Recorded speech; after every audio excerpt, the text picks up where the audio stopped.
Clothing is a way to express ourselves, but not everybody is the same, and some find it pretty difficult to find clothing that fits.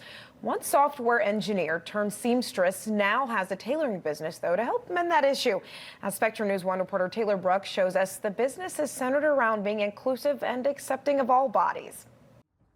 El Bentavegna comes from a long line of great seamstresses. My mom actually taught me how to sew when I was young, and my great-grandmother's name is Evelina. That's where the business name comes from. She supported herself and her 6 children all on a seamstress salary, which seems crazy nowadays. El worked as a software engineer for many years before recently making the jump to tailoring full-time. I know, yeah, my parents are probably like, oh no. El uses they-them pronouns. I identify as queer, fat, and disabled. And knows firsthand how hard it can be to find clothing that fits. This dress, actually, that I'm wearing right now, I made from old curtains. El turned their talents into a business and launched Evelina Alterations just before the new year.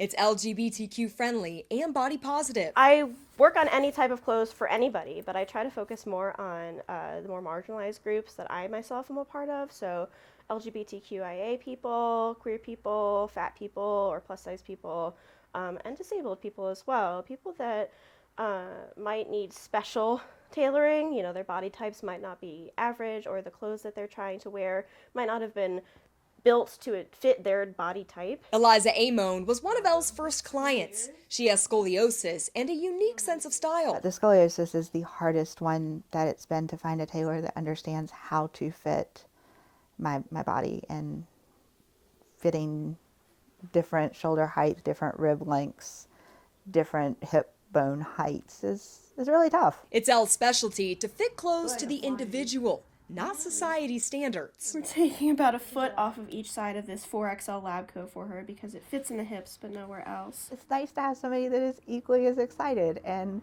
enjoys the differences of people more than just being like, oh, all right, all right, I guess we can do that.